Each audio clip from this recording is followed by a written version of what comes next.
I'm Trent Engelhoff, and welcome to the Vision High School Sports Beat. High School Sports Beat is brought to you by the Vision Automotive Group, with something for everyone, offering Chrysler, Dodge, Ford, Hyundai, Jeep, Kia, Nissan, and Ram, with locations in Penfield, Henrietta, Canandaigua, Fairport, Webster, and Greece.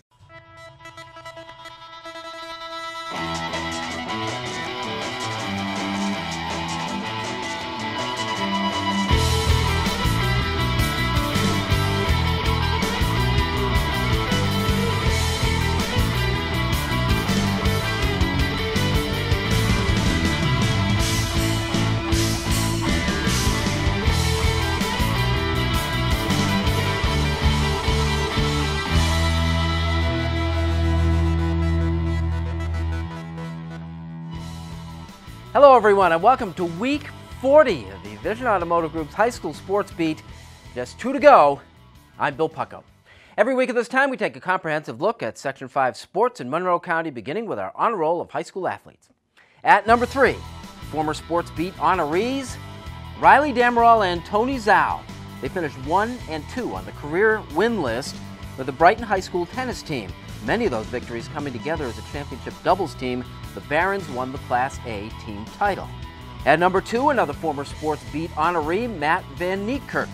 Harley Allendale Columbia Golf. Matt finished tied for 3rd in the state tournament, the highest finisher among Section 5, which finished 2nd in the state as a team. And on number 1, from Penfield's dominant girls lacrosse team, Sheila Nesselbush scored 7 goals for the Patriots in their West Regional Tournament win over Lancaster. Sheila is headed to Northwestern next year. Her twin sister, Michelle, will attend Harvard. Which brings us to HFL, where the Cougars won a sectional girls lacrosse title for the 5th time in the last 6 years, behind the pride of their senior class. Here's Brian Mazurowski. It's been a successful season so far for the HFL Cougars girls lacrosse team. A 15-5 regular season was capped off by a sectional championship and a trip to the state tournament. But that's not all this team has accomplished. The Cougars this year have earned a combined grade point average of over 95% and have the valedictorian on their roster. Well, I guess it's just like a culmination of my whole years at high school, I guess. It's something I've just been working for my whole years at school. I've been just working hard in the classroom and on the athletic field, and I'm getting recognized for it, I guess. If that wasn't enough, the senior class's salutatorian Mandy Powell also plays lacrosse. Both girls are multi-sport athletes. In fact, most of the Cougars are. Believe it or not, that helps in the classroom. I always like being a student athlete because sometimes when I don't do sports, it's almost harder to kind of balance my time. So coming from practice and going home and doing homework has kind of just been like an everyday routine for me. So being a student athlete, you just kind of learn to manage your time well and get what you need to get done. There was one winter that I took off, not playing any sports, and it was just so boring. I felt like I had nothing to do at all, and then I also wasn't doing as well in school. I don't know why. I think it helps when I am really busy, have lots of things to do. Well, it keeps them organized. It keeps them disciplined. I mean, if you know that you only have an hour and a half available to you to do your schoolwork, then guess what? During that hour and a half, you're going to be productive. You're going to get it done. You know, the problem is a lot of times people think, oh, well, I got all day after school to do my homework. Well, guess what? They end up going home. They sit on the couch. They play Xbox. They find alternative things to do, and they don't end up doing their homework anyway. You know, these girls are disciplined because they're at practice from 3 to 5, and then they go home and they eat their dinner, and then they know they got to get their schoolwork done. It also helps on the field. As playing one sport year-round becomes increasingly popular, HFL shows that cross-training can be just as effective. It helps with all the aspects of the game. It's important to have a lot of strength and, just good conditioning that I get from swimming and stuff, and just to have a good competitive nature in all sports. you know, I'm old school, but I love the kids playing 3 sports, you know, and the reason why is because they hear a lot of the same terminology is the same. Whether you're on the basketball court, whether it's soccer field, or even if you're skiing or cross country, like these athletes over here, it's a lot of the same terminology, just you're hearing it from someone else. You know, if you hear the same things from the same person over and over again, you're going to tune that person out. It doesn't mean any disrespect, but that's just the way the nature of the beast is. These girls are hearing it from different coaches. They're hearing different terminology, things said differently, and it makes sense to them. That's where we have to time those cuts. The Cougars' success in the classroom and with other teams has translated well to the lacrosse field. HFL beat many top teams on their way to a sectional title and look poised to do the same in the state tournament. We have some tough competition. Mount Sinai beat the team that we lost to last year in state finals, Shoreham Wading River, so they're a really good team, and we'll have to step up and everyone will have to be on their game in order to beat them. Just saying that we're going to states is a very big accomplishment for us, so I'm actually very proud of our team because we had such a great season, had such great competitive teams to play against, and we had such close games. So going into states, we're really hoping that we can bring it all the way this year because our team has great potential and we have the chance to go all the way, so we're excited.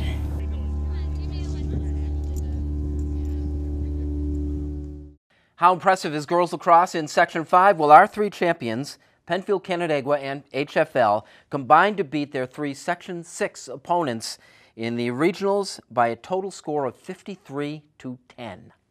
Not bad. When we return, our top teams and the story of 2 impressive tournament comebacks. Hi, I'm Tom Sadesky, and you're watching Vision's High School Sports Beat.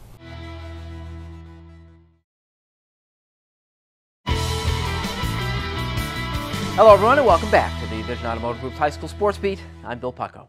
Time now for our honor roll of high school teams. Our 3 best baseball teams, as it turns out this year. At number 3, Fairport won the AAA crown with a walk-off win over Rush Henrietta. Dave Trebold had a 2-out game-winning single to earn Coach Ned Amyott his final win in a 32-year career with the Raiders. At number 2, Pittsford Sutherland, the Knights, champion of Class A. For the 7th time in 9 years, Kane Shaw pitched a 1-hitter against Greece Arcadia in the title game. And at number 1, it's Victor Baseball. The Blue Devils claimed their 3rd straight AA championship by beating Greece Athena and then made it 15 straight victories by defeating Fairport 1-0 in the state qualifier. Which brings us to Growney Stadium at St. John Fisher on a stormy Saturday night for a little championship boys lacrosse, Penfield style. As far as boys lacrosse in Western New York goes, neither Section 5 in Rochester nor Section 6 from the Buffalo area owns a decided advantage. The sport is played well in both. Penfield brought something to its state tournament game against Orchard Park that the Quakers did not, though. An 0-5 start to the season. You know what? When we were 0-5, we only worried about one game at a time. And that, you know, when you're 0-5, you don't have the luxury to look ahead and look at the big picture. You just kind of fight for the next quarter and you hope for the best. Here you are. Yeah, here we are. The boys have worked real hard. I'm real proud of them. His Patriots made him even prouder at the start of this one.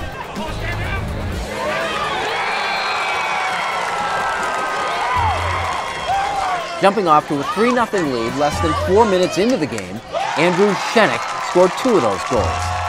You know, it's always nice to get out to a good start, especially in the States, man. You know, this team, we're on fire right now, and it shows, and we just want to keep carrying that momentum through and through. Yeah, I mean, what happened early on? I mean, you guys are so much better team in the first 5 minutes of the game before it really leveled off. Yeah, I mean, it was the heat, man. It got really hot, but you know, that started. It was an up and down game. You know, props to OP, man. Penfield owned a 4-3 lead with 5:40 left in the first half, when an approaching lightning storm forced the teams off the field for the next 70 minutes. Come on! Yeah, what? You work too hard to let stop right now. You understand me? Yes, sir. You bring it out right now. Everything you got, you leave it on this field. I'm gonna scrape you off this field. Get your hands in there right now. Blue collar on 3. 1, 2, 3. Blue collar. Let's go offense. When they returned, it took the Patriots just 35 seconds to score. Jonathan Spahn to Brian Wall. It was 5-3. I honestly think it helped us. I mean, it happened to us in our sectional final game. on Tuesday, and we were a little nervous coming out. So when we went inside, we were able to calm down, go over what we were doing wrong and what we needed to do better. So then we came out and we brought it.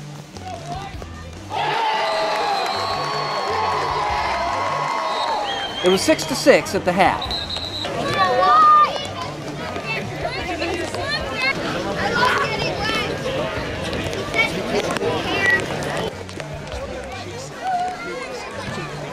Much of the second half went Orchard Park's way.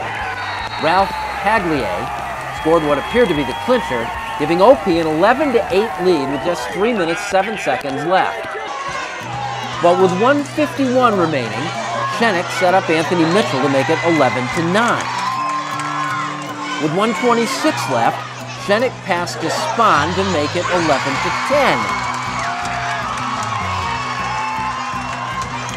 And with just 30 seconds left and the partisan Penfield crowd going absolutely crazy, Charlie Cummings tied it.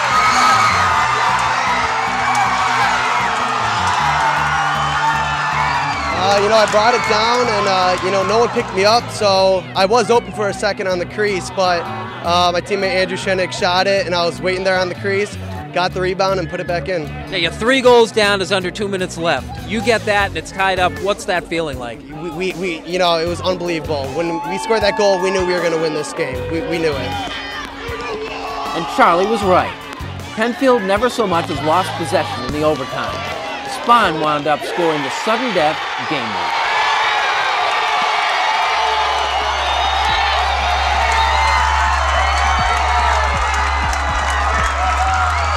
When that ball goes in the net and everyone starts coming towards you, what's that feeling? Such a great feeling, it shows how all hard work pays off at the end. Have you ever had a bigger sports moment in your life? It's about as big as it gets so far for me. As it was for many in the house wearing the Penfield colors last Saturday night.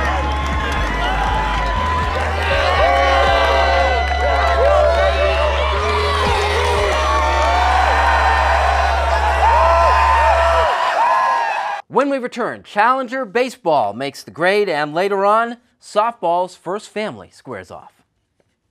Hi, my name is Louisa Shermer, and you're watching the Vision High School Sports Beat.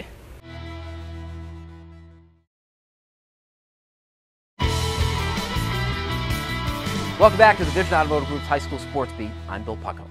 Making the grade, it's our salute to people who make a difference off the playing field. This week, we salute the participants and the volunteers in the upcoming Challenger Baseball World Series. It's one of the great events on the local sports calendar. The 21st Annual Challenger Baseball World Series takes place at Frontier Field on Saturday, June 15th, with 4 games, a quadruple header, beginning at 8 a.m. There are 8 teams representing the Rochester area. Challenger Baseball is for boys and girls aged 6 to 18 who are physically or mentally challenged. The Rochester Red Wings have served as the event's host since its inception. The World Series requires hundreds of volunteers, many from our schools, who work the cause all year long. Among those especially giving of their time are members of the Webster Yankees of the New York Collegiate Baseball League, Webster's Bryson Sparron and Brad Flanagan, Fairport, and special honors to Tyler Julian, who is a player in Challenger Baseball, who is now also doubling as a volunteer coordinator. Helping to make Rochester a better place to live and grow up in, volunteers for the upcoming Challenger Baseball World Series on June the 15th are making the grade. Hi, I'm John Clark, and this is Vision High School Sports Beat.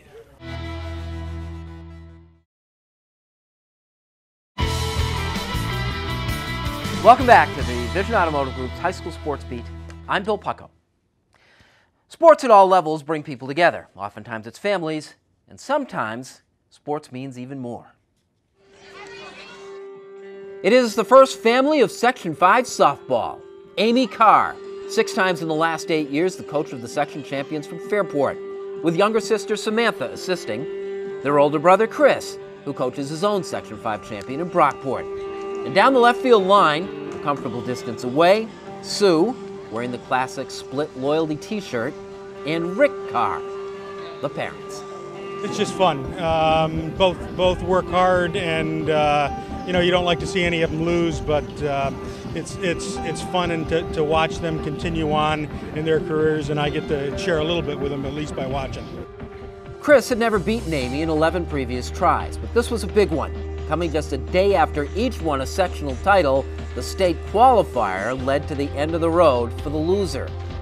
Fairport took early advantage of some first-inning jitters by the Brockport defense, and with Allie Williams at third, Karen Jablonski got a piece of a 1-2 pitch that wasn't handled cleanly, scoring the game's first run. I just tried to put the ball in play. Coach Gubbiotti always says it doesn't have to be a perfect hit. As long as you put it in play and make it work, that's all that counts. Yeah, I mean, especially, again, a 2-strike count, runner at third base, just get it in play, right? Yep. You know, it's on to the next pitch. You can't worry about the last two. It's always why you get 3 strikes. In the Brockport second, the Blue Devils got a runner to third with 2 outs. Shannon Allen hit a ball to second that Sarah Brzezinski made a real nice play on to keep it a 1-0 game. It was a big catch, but my team made big plays all game, and that's why we hung so close. Meanwhile, Brockport pitcher Julia DiMartino was settling in. She had 6 strikeouts for the first 3 innings, but was still a run behind. I felt pretty good. You know, I wasn't really looking for personal strikeouts. You know, I was doing it for the team, and I knew my team would back me up for the bats. On the other side, Fairport senior Mackenzie Cleary was less spectacular, but even more effective. Cleary carried a no-hitter into the 4th. DiMartino broke that up with a clean 2-out single. But that amounted to little. On a next pitch hit and run call, Julia was an easy out at second. Fairport still led 1-0. As the game reached the bottom of the 7th and final regulation inning, Cleary's 1-hitter was still intact. With 1 out, Brockport's Shelby Perry hit a first-pitch single.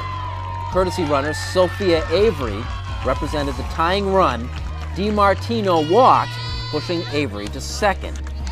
Sam Jers, the hitter, and she delivered with a ground ball up the middle that Brzezinski couldn't quite reach. Avery came around from second, and the game was tied. Honestly, I was just trying to battle her and battle every pitch off that I could, and I did not want to give up. I was going to refuse to let her get me out. So yeah, and you did. You went 0-2 and then fouled off a couple. You were in a pretty deep hole. Yeah, I mean, I kind of like that pressure. I don't know, I just kind of thrive off the pressure. The Blue Devils now had the winning run at second. Taylor Light with a bid to win it, but the line drive was caught on the run, doubled off DiMartino at second base to end the threat. The game was going to extra innings. Fairport went out in order in the 8th. Brockport did not. Ashley Gilmore was hit by a pitch to lead it off. Shannon Allen ran for Ashley and was sacrificed to second with 1 out. The Devils had 2 chances to win it. They didn't need them both. Taylor Zinkowicz, the last batter in the order, grounded another ball up the middle. Allen scored, and Brockport claimed the game with a remarkable late innings comeback, 2-1.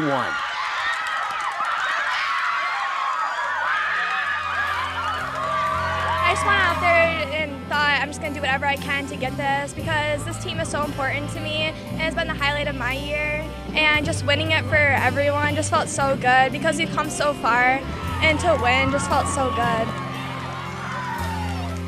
We're just trying to get 1 out at a time. You know, that's been our mantra all season. Play till the last out's made in the 7th inning, and you know, unfortunately we just didn't get the outs in time. Chris Carr had finally earned a win over his sister, but it was difficult to enjoy it. It's kind of bittersweet. You know, I love my sister. She does a tremendous job over there. You know, I'm really happy for my kids, but you know, it's tough. It's not easy. You know, I don't know what to say. I mean, I love her to death. You know, I'm her biggest fan, and you know, I'm sorry to see them done. They have an excellent team, but you know, happy for my kids moving on.